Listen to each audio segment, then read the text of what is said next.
Hello, and welcome to the land of the Raiders. In this short film, we'll be exploring some of the locations that inspired one of Galloway's most famous authors, Samuel Rutherford Crockett.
Welcome to Little Duckray Farm on the outskirts of Mossdale in the Glen Kens. And why are we here?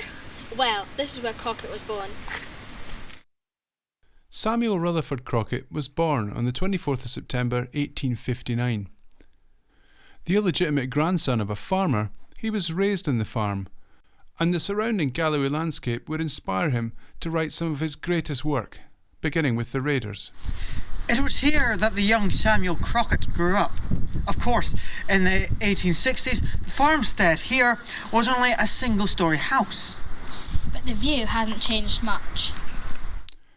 Crockett died 100 years ago this year, but in 1894 he published his first major novel, The Raiders, set here around the Solway coast and what is now Galloway Forest Park.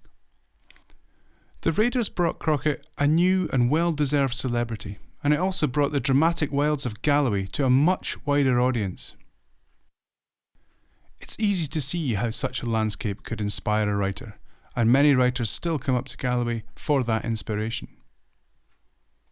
So this is the room where Samuel Crockett was born.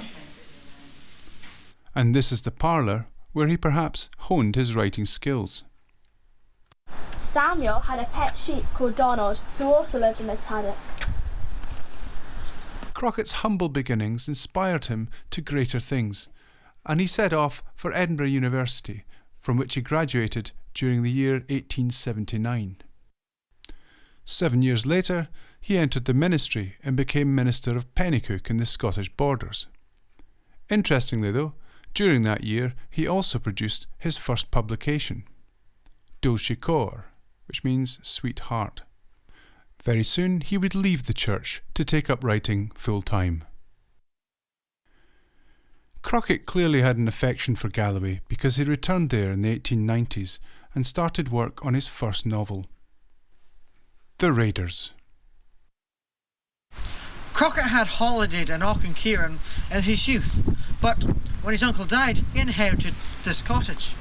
The cottage had a wonderful view of the Solway coast, and most importantly for our story, of Heston Island. It was clear that Crockett didn't have to look far for inspiration. Heston Island is clearly visible from Daffin Cottage, where he wrote the book. This is Heston Island, the racket island upon which Patrick Heron and his brothers lived. There is no tower house on Heston Island, though the ruins of an old manse are recorded on the OS map, and from the air, the outline of an old building can still be seen. Was Crockett basing his Herod abode upon a real structure, or was this one of his many fictions? The story begins in the month of May, which is just 1 month from now. Crockett goes into great detail about the surrounding Galloway Hills, which probably look the same now as they did back when he was writing. And Barnhurry Bay in the book is almost certainly Auchencarry Bay, which Patrick is rowing across in the first opening chapter. Crockett describes a ship at anchor in the bay, which would have been a common sight in the late 18th century, but Patrick's mind is wandering to thoughts of girls. Suddenly, a gunshot cracks into the bow of his little boat. And realising he's the target of some unprovoked attack from the direction of Orland, he makes for the shore with some haste. Fleeing further bullets, Patrick almost certainly alights here. There are small bays to the south and north of here, Balclary Bay to the south and Horse's Owl Bay to the By north. name of Rogues Island, by running their cargoes into our little landlocked cove which looks towards White Horse Bay. Here we are at Kirk Oswald. Also known as Auchencarry Church. Then I struck through the underbrush till I came to the wall of the deserted and overgrown kirkyard of Kirk Oswald. There stands a great old tomb in the corner from which, it ran in my mind, I might observe the shore and the whole route of the riders, as if they were on their way to unload the brig in the offing. So, from here, Patrick's incredible tale begins. And we're going to follow that trail now.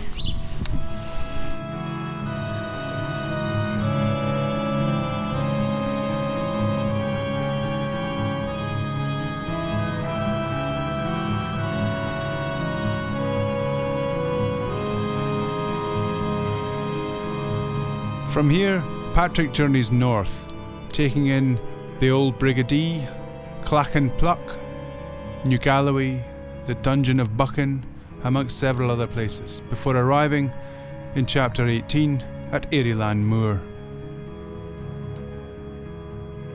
This is Airyland Moor. And behind us is Airyland House.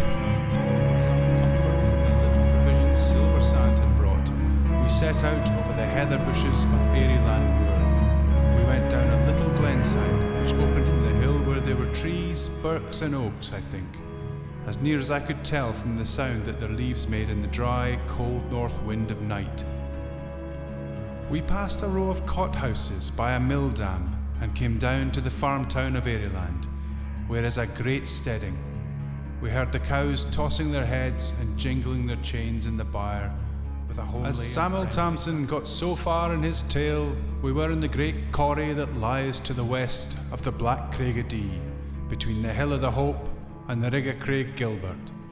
We could see the reeking chimneys of the steading of Lagan o' Dee, that was said to have decent folk in it, for all so near as it lies to the outlaw country. They were heading into the heart of the Galloway Hills.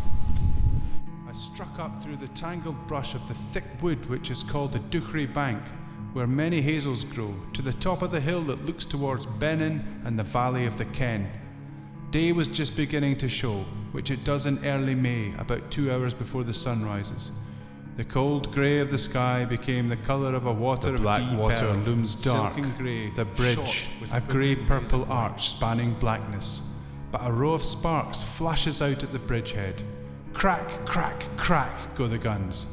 There is a sudden turmoil the west side of Ken and the east side of Greenacloch by Clachanpluck. They darena keep the parting road. Welcome to Clachanpluck. This is actually Lauriston village, north of Castle Douglas. What you maun do is get afore the cattle that's making for the Old Brigadier, 4 mile on the far side of Clachanpluck, between that and New Galloway. Welcome to the Galloway Forest Park, where the majority of the Rager story takes place. I was on the topmost ledge of all, and crawling a few paces I looked down upon the desolate waste of Loch Enoch. Then I prayed for the stone spout of the wolf's slough. I was out of the throat truly, but I was among the wolf's teeth here.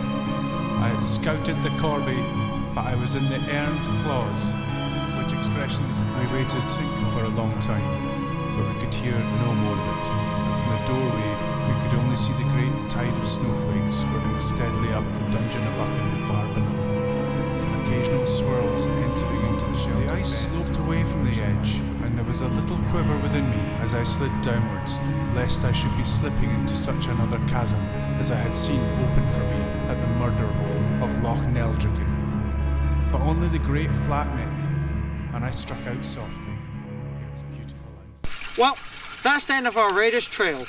I hope it has brought some of Crockett's landscape to life for you. Yes, perhaps the most startling thing about the Raiders' landscape is that how little it's changed over the last century. Who knows what the next 100 years will bring?